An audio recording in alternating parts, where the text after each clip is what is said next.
Welcome back, everyone, for another deep dive. This time, we're going to be tackling a topic that I think a lot of our listeners are facing or will face at some point, talking to teenagers. Oh, yeah. But not just any teenagers. Teenagers going through their parents going through a divorce. Right. We got this great question from one of our listeners, and they shared an article from Psychologies magazine. Okay. Featuring advice from psychotherapist Lucy Beresford. So we're going to use that kind of as our guide. Now, I know firsthand, and I know you know too, how tough the teenage years can be. Mm-hmm. But when you throw a divorce into the mix, Right. communication can feel like you're trying to climb Mount Everest barefoot. Yeah.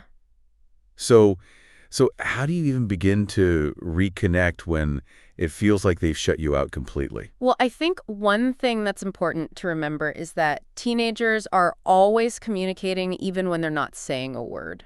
So, those actions, that withdrawing, maybe that slamming the door or getting angry very quickly, that is a language of its own. And it's up to us to decode what they're trying to say.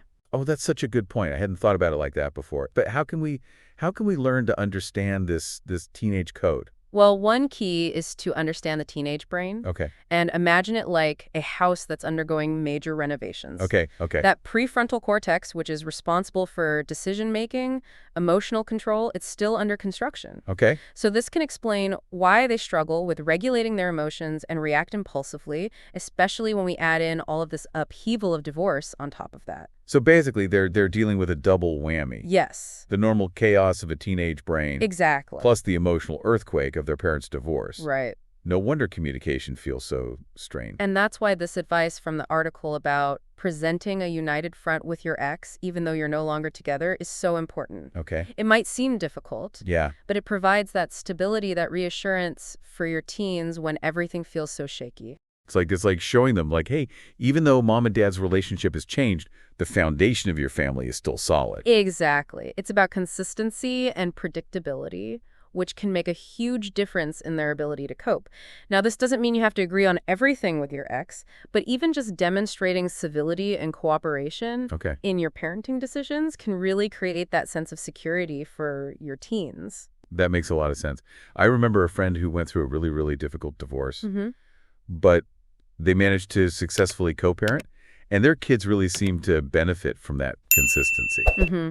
Speaking of seeking support, the article also mentions family therapy. Yes. And I think a lot of people, there's a lot of hesitation around that. So is it really that beneficial? Absolutely. So family therapy offers that safe and neutral space for everyone to express their feelings openly and honestly.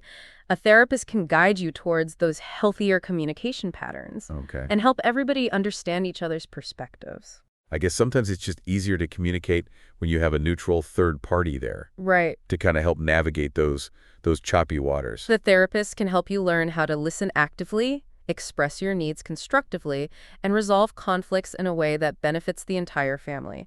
And plus, it can teach those crucial communication skills that will benefit your kids far beyond these immediate challenges of divorce. So it's not just like a Band-Aid for the divorce. It's like giving everyone the tools to build stronger, more communicative Exact. family dynamics, like for the long haul. For the long haul, yeah.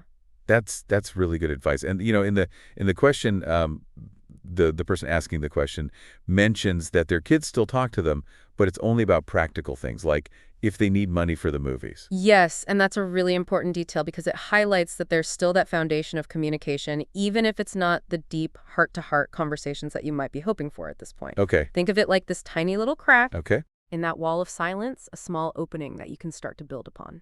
Okay, so there's still a sliver of hope. There's hope, yes. But how do we widen that crack? Mm-hmm. How do we move from basic communication to something more meaningful? It's about being patient and consistent. So even if your teens seem unresponsive at first, keep showing up. Keep offering that safe space for them to open up, even if it's just about something small or trivial. Remember, they are watching you.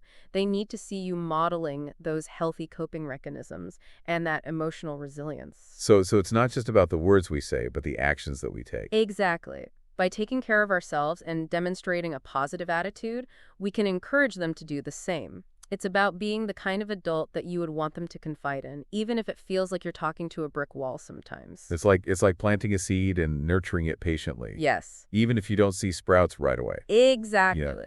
Now, on that note, the article also touches on the importance of self-care for the parents, particularly after a divorce. Right, because we can't be there for our kids if we're running on empty ourselves. It's like that classic airplane oxygen mask Yes, analogy. We have to yes. take care of ourselves first before we can help others. Exactly. And it's not selfish to prioritize self-care. It's actually essential for your well-being and, by extension, your teens' well-being. Right. The article mentions that kids are more likely to experience anxiety and distress if their parents are struggling to adjust. That makes perfect sense. If we're constantly stressed and overwhelmed, our kids are going to pick up on that and feel that too. Exactly. Your well-being creates a ripple effect, so when you prioritize your mental and emotional health, you build resilience, you demonstrate healthy coping skills, and your teens can learn from that. So taking care of ourselves isn't just about us. It's an act of good parenting. It's about creating a calmer, more positive environment for everyone. That's a great way to put it. It's about finding that delicate balance between being there for your kids, but also making sure you're taking care of your own needs. It's a journey, and it's not always easy, but it is crucial for everyone's well-being. So we've talked a lot about the challenges, but what are some practical strategies? Like, what can our listener actually do to try to reconnect with their teenager? Well, I think one of the most effective strategies is simply being present and available. Teenagers, even when they seem to push you away, they need to know they have that safe and reliable person to turn to.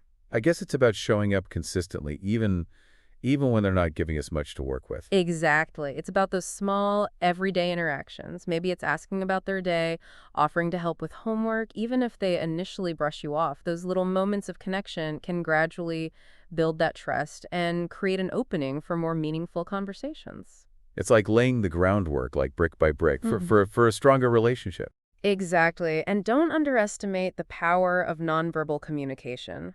A simple hug, a listening ear, those gestures speak volumes, especially to teenagers who might be struggling to articulate their feelings. So it's not just about what we say, but how we show up for them emotionally. Precisely. And remember, you're not just their parent, you're also their role model. So by demonstrating those healthy coping mechanisms and that emotional resilience, you're teaching them valuable life skills that will serve them well beyond their teenage years.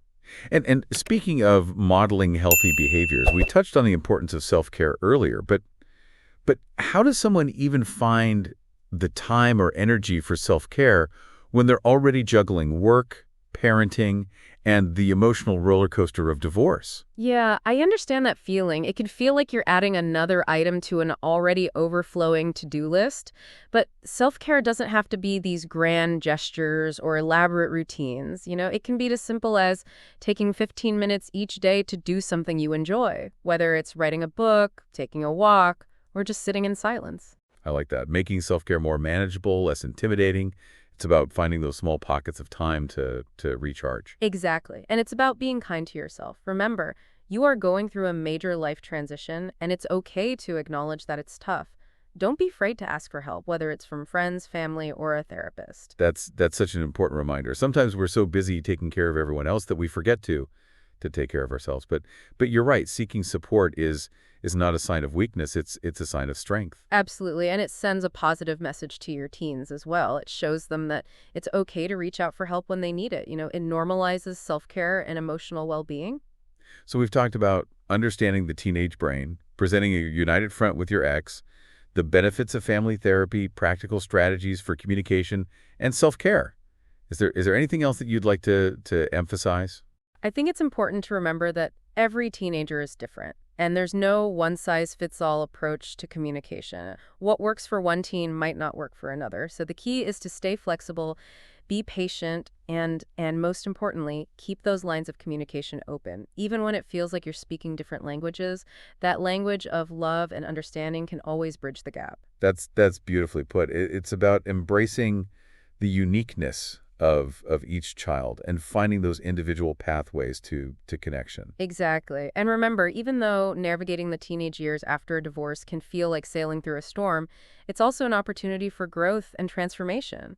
It's a chance to rebuild your relationships on a stronger, more authentic foundation. And who knows, you might even learn a thing or two about yourself along the way. Absolutely. It's a journey of discovery for everyone involved, so embrace the challenges, celebrate the small victories, and remember, you're not alone in this. So let's bring it back to the listener who's facing this challenge right now. What's the one thing you'd like them to take away from this deep dive? Don't give up on our teenagers, even when it feels impossible.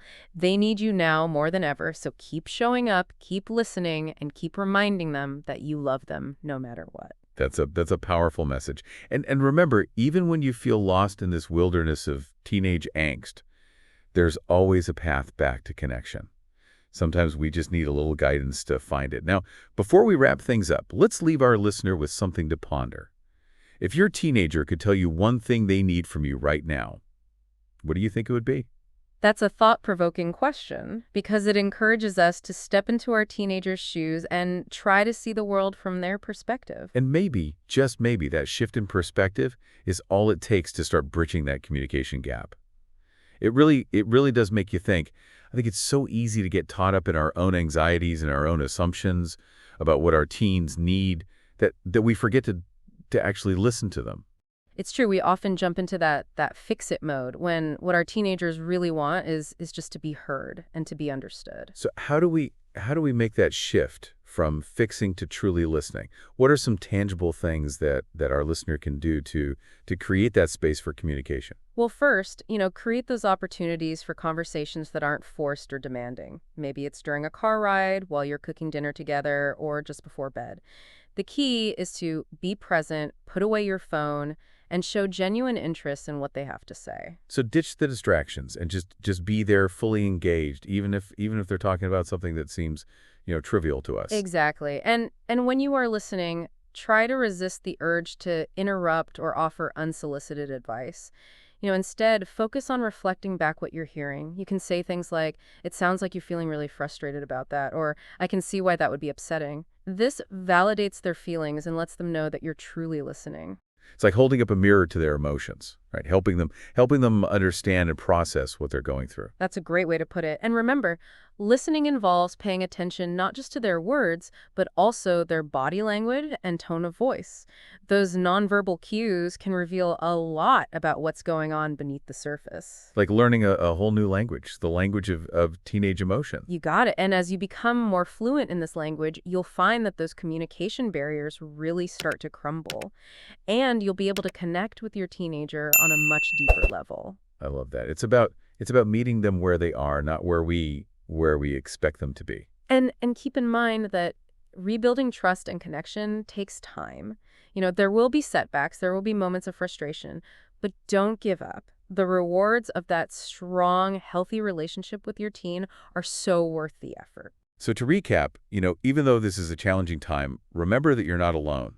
Many parents face these same struggles, and there are resources and strategies out there to help you navigate this new terrain. And the most important thing you can do is to keep showing up for your teenager, even when it's hard. Keep listening, keep learning, and keep loving them unconditionally.